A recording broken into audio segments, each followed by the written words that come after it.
Welcome to the Brew Crew Review Podcast, the show by fans for fans of your Milwaukee Brewers.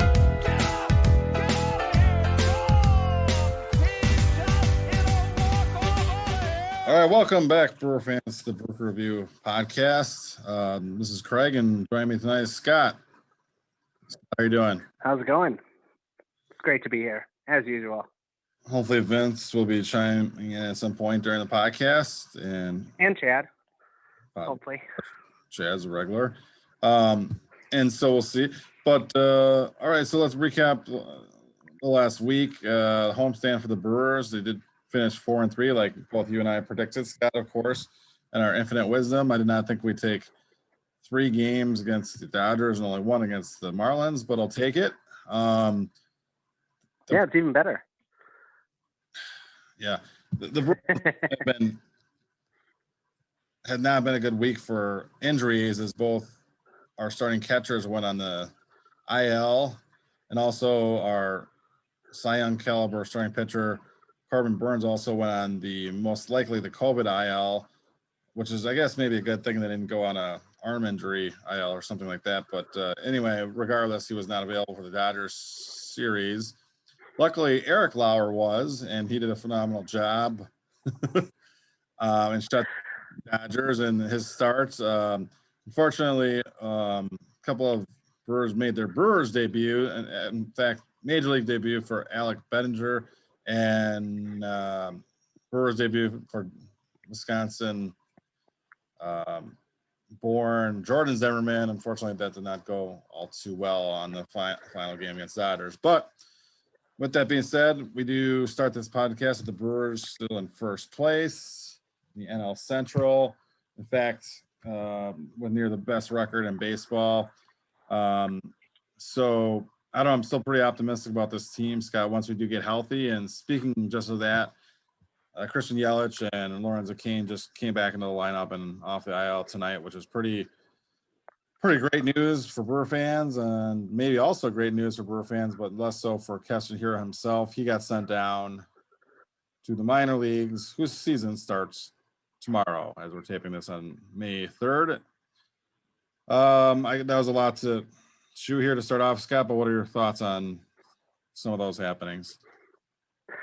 Eric Lauer is still a Dodger killer, so that's probably pretty important. The catcher situation was really weird because we just designated Nottingham, who basically was our number 3 catcher, so to speak. But so the Mariners claimed him, and then we bought him back because, well, we kind of needed him. So I guess the Mariners liked him, but not as much as cash.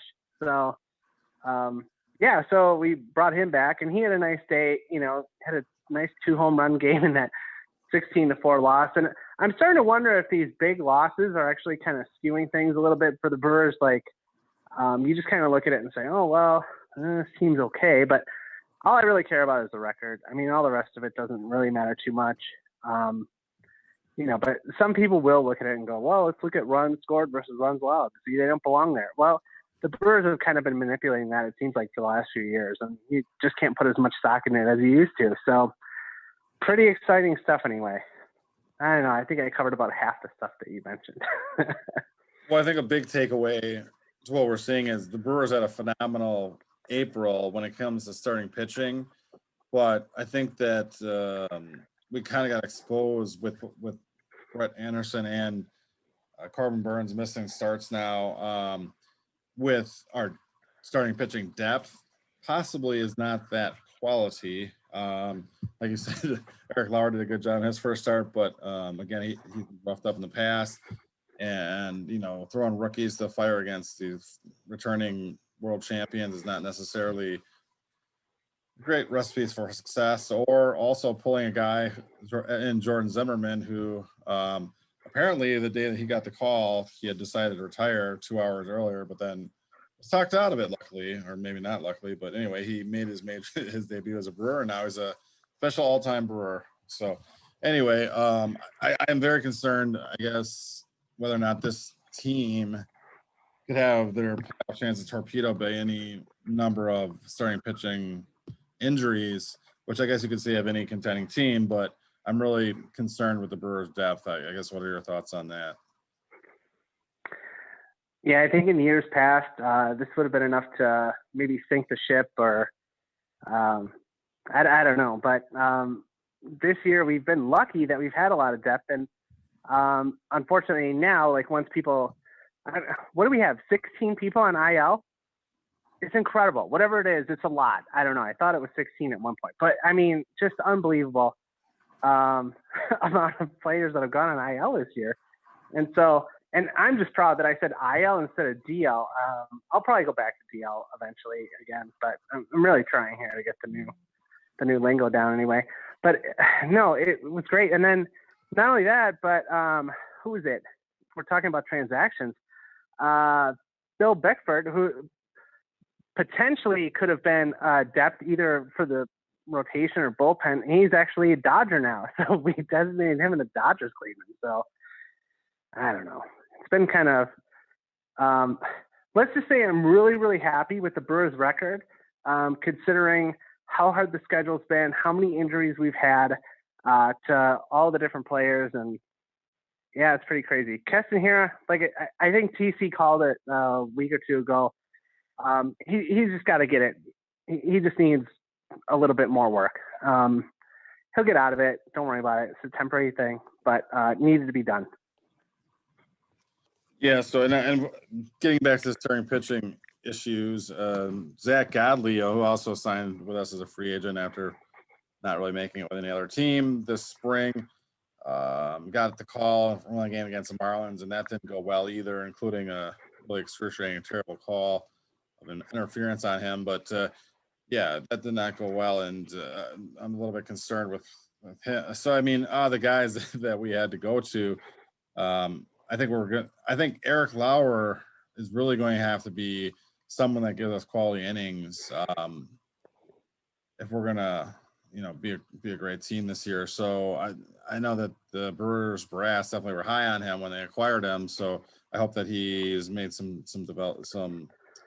leaps in his development and can really come through at the major level against teams other than the Los Angeles Dodgers. But anyway, if he could just come in and beat them, that'd be great too. So Keston Hiura, as far as that subject goes, wow. I mean, if you really look how historically bad he was this season, I think he would have been sent to the minors sooner if there was a minor leagues. I know there was an alternative site, but the Brewers also didn't have too many other first base options as they're finding now. But I mean, it just got so bad. You need him to, go somewhere and get regular at bats, which he'll do, I'm sure, at AAA now until he gets his back on track. Because I mean, he wasn't just missing and swinging at pitches outside the strike zone. He was swinging and missing at pitches inside the zone all the time. And when he did make contact, his exit velocities were way down and all that stuff. I don't know. He seems like someone who just needs to get back on track. I think still has the ability and a very high ceiling still. But I think this does call him absolutely his ultimate. I guess, as a Brewer fan, if we were to be asked, and of course you are, Scott, one of the greatest Brewer fans, do you think Keston Hiura will ever become almost the borderline all-star hitter and player that we thought he was going to be just as of a little bit over a year ago? Well, obviously he's going to have to do it with the bat, because I just don't think that he's ever going to be a Gold Glover. I mean, I don't know. I guess that's. I don't know. There's not much more I want to say about that, but I don't know. He still has all the hit tools. Obviously, last year wasn't great. This year isn't great so far, but we're still talking about. Oh man, those combined, we're talking about half a season. It's starting to get a little bit more concerning than just every time he does it. Now, he's been pulling off the ball a lot. He's been swinging a lot of pitches that start in the zone and end way out of the zone. And so I don't know what it is, but when we were talking last episode, he was starting to show signs of coming out of it. He was taking the ball the other way. He was starting to square things up a little bit, and just kind of regressed a little bit again. But no, I mean, it's definitely still on the table, of course. That, but here's the thing: what's he going to be an all-star as? A DH? You have to rake to be an all-star DH, and Hiura has the potential to do that, but so do about 15 other players in the league. So he's got a lot of competition when it comes to that. Now, if it was second base or something like that, his bat would have a lot more value. But now, I don't know.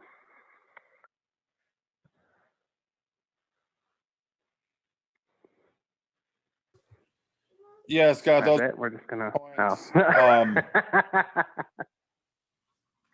Yeah, obviously being moved out second, he's going to be a first base or DH going forward. I mean, I think that regardless of being an all-star, we just need a solid middle-of-the-order hitter that can drive in runs and hit for power and hit for, at least 250 or above. I mean, that's really what we were counting on from him, and I really thought he'd be closer to a 300 hitter within time. And he showed that promise in the past. So I haven't given up hope, but this is one of those situations where every organization really seems like they would need some type of like hitting guru coach who at this point, when this is happening to a younger player like Keston, that you send him down in AAA, you get him hooked up with the coach that can really identify what his issues are and really coach him through this.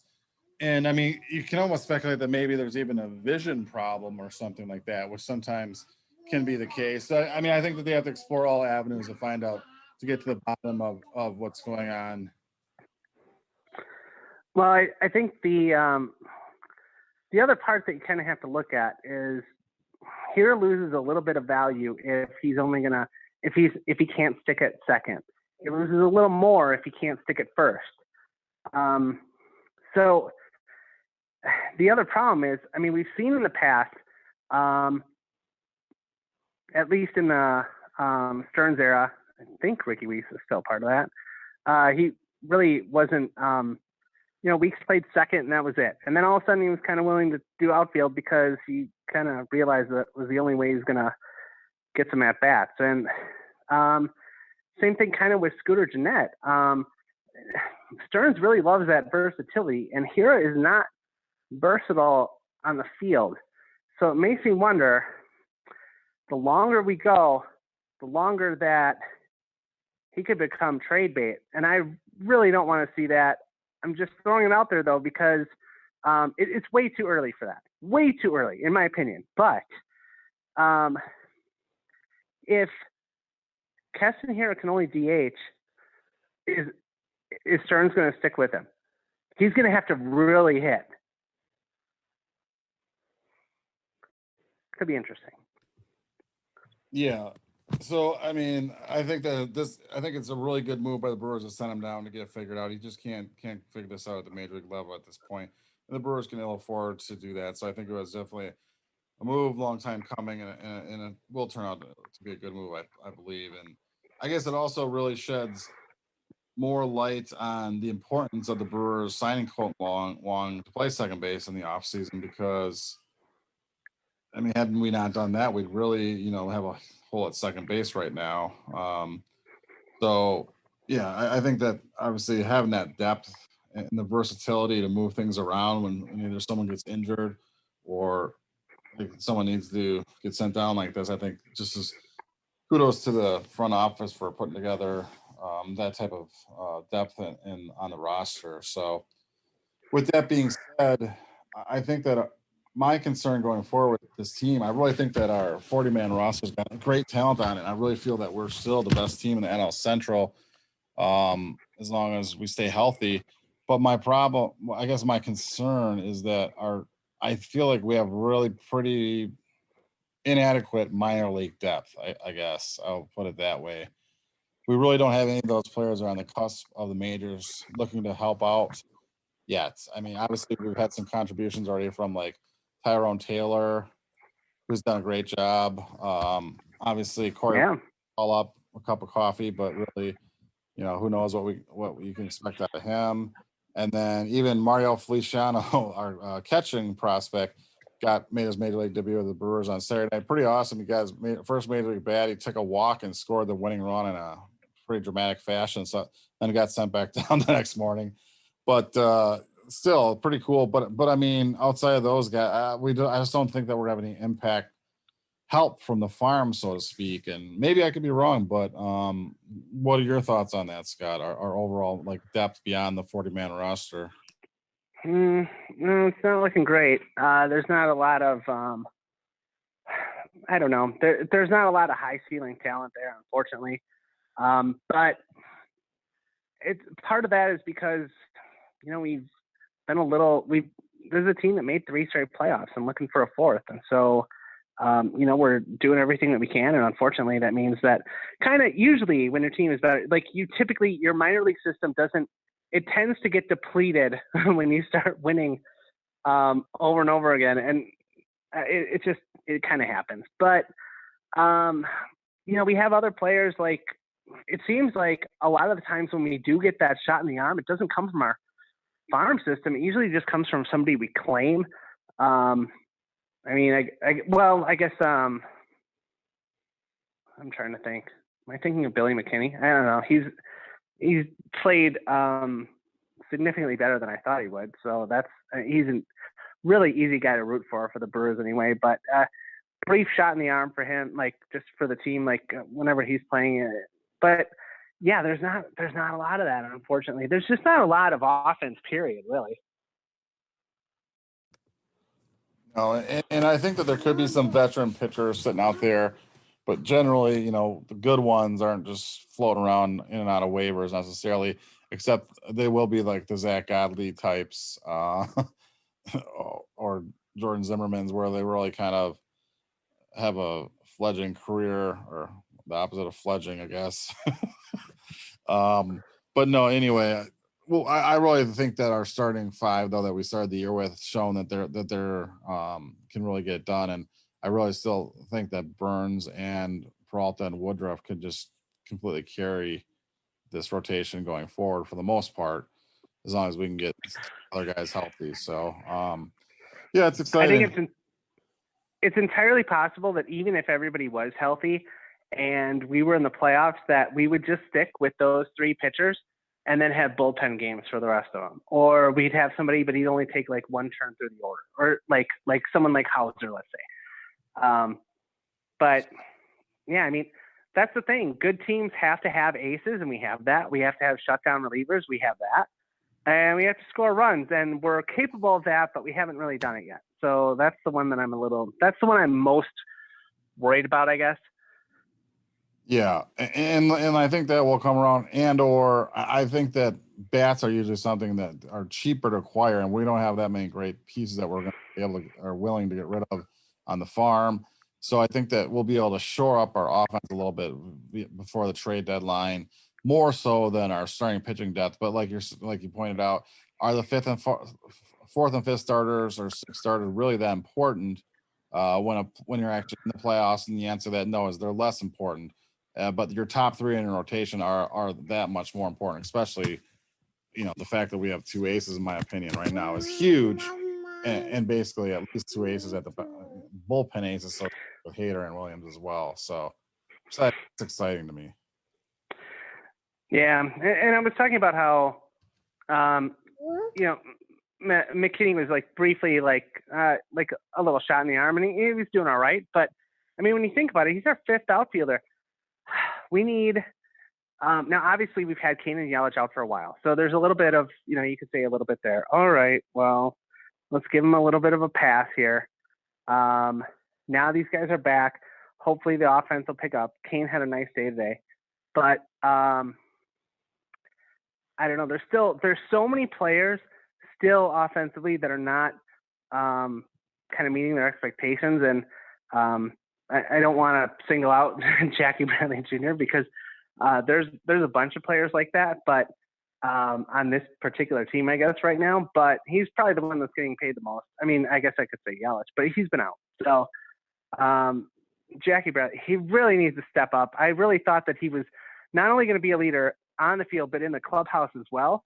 I guess I don't know, but it's probably hard to be a leader in the clubhouse when you're hitting below the Mendoza line. Like it's got to be a little bit harder. I'm not saying it can't be done, but it's tough. Well, I know that talking to our anonymous source, Tom C. Carter, yeah. I just said T. Carter, I guess, but 'cause that's too obvious.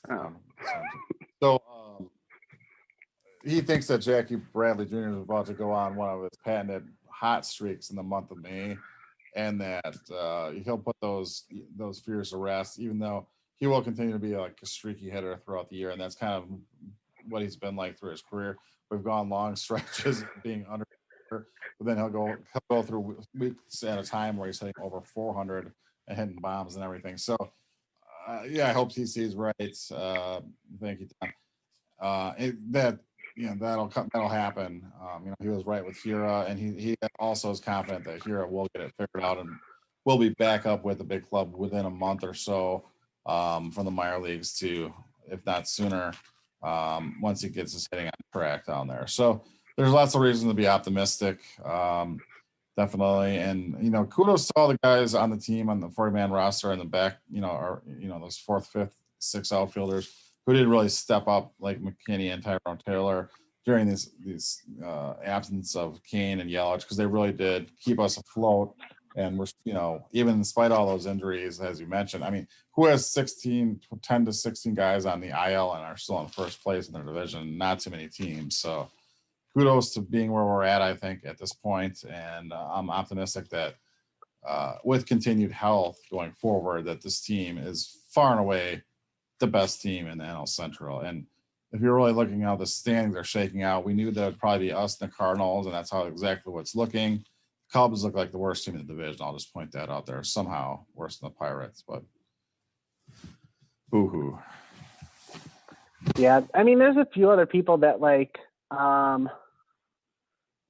okay, so we talked briefly about Luke Maile, but I guess we talked about how, at least in past episodes, that Travis Shaw has really exceeded expectations. Omar Narvaez exceeded, especially compared to last year. But the guy who's really kind of stepping up now a little bit is Luis Urias, and I really hope that he's able to keep that going, because it's so important. And not only that, but I thought after we lost Nottingham, I thought, well, that ought to close the book. Unfortunately, we lost that trade with Chris Davis.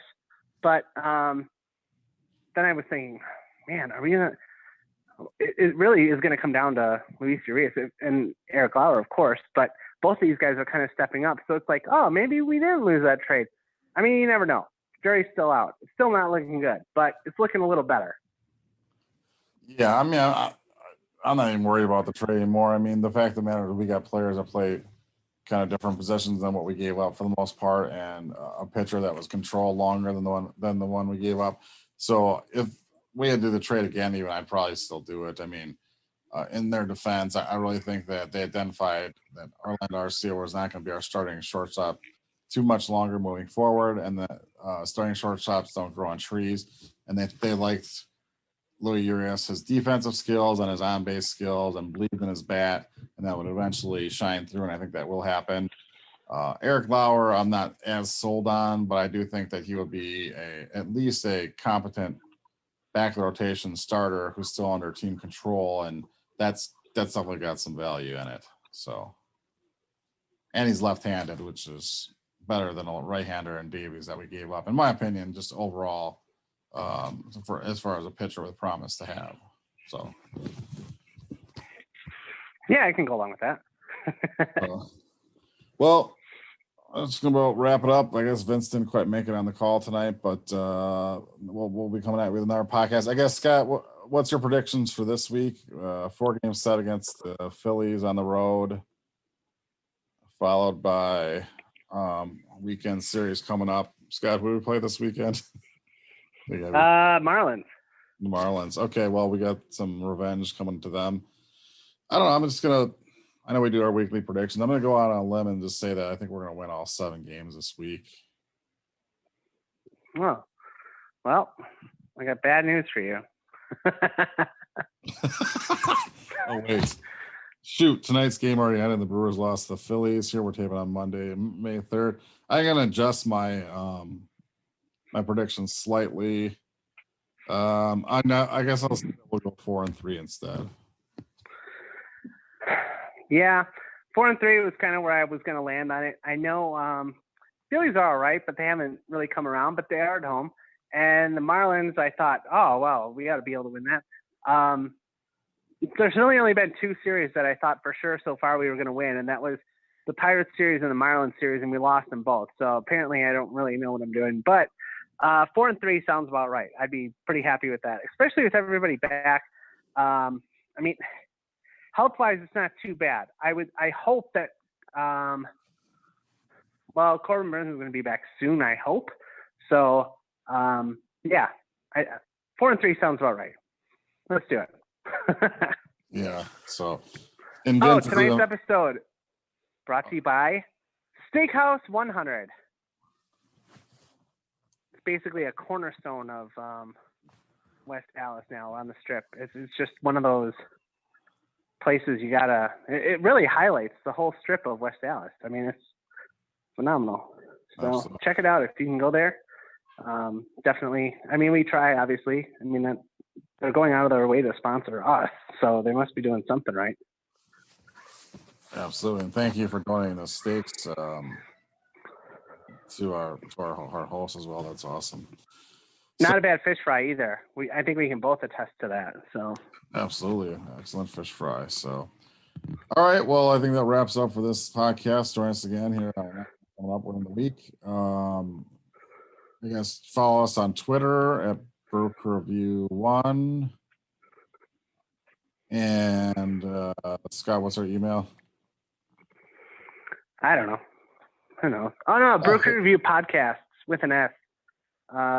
Yeah, so you can always send us an email, or just message us on Twitter or send us a tweet, whatever works, or post at us. I don't know, however you got to do it. You can always get a hold of us. We're pretty easy. The interns haven't been doing a great job, but send us something.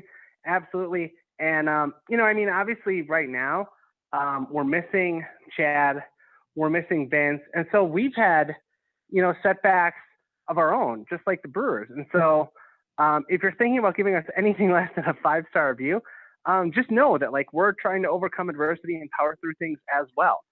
And I know right now at times I might be a little hard on some of the players, but people think, hey, it's literally the first week of May. Don't freak out. A lot of people say that, right? But unfortunately, that's kind of all we can do right now is judge them on the games that we've played. So nobody's freaking out, but we can't just say, well, let's take a look and, let's wait until, June 1st or June 15th before, we really figure out what this team's all about. And then we can't just say, well, let's just wait until then to do another podcast because people want content. So we got to do what we got to do. Yeah, and also I want to give a special kudos to Tim Dillard, who's doing a great job on the FSN Live Fox pregame show for the Brewers and postgame show. I got a chance to check that out. He's doing an awesome job. And Scott, I do wonder though, because a couple of his interns that you let him hire off you, I guess he fired them. Sapphire and Diamond, I think. And he, do you get those back off waivers then, or how does that process work? So you know how we had the opportunity to kind of grab Nottingham back, and we were happy to do so because it was a position of need. Well, right now, intern is kind of a position of need for us, but I don't want to hire any of them back. So, we'll just have more applicants then. Yeah. Yeah. No. And that's the thing. This is where we screwed up, Craig. Okay. We've had the interns handling the new intern hiring process. And so it's just been this just vicious cycle where we have people that are just not able to get it done, hiring new people that can't get it done. It almost reminds me of the Brewers in the early 90s, but no, mid 90s, late 90s. But yeah, what can you do? We'll get there. Absolutely. So All right. Well, thanks, listeners, for tuning in. Stay classy, West Dallas, and go Brewers. Go Brewers! Dun, dun, dun.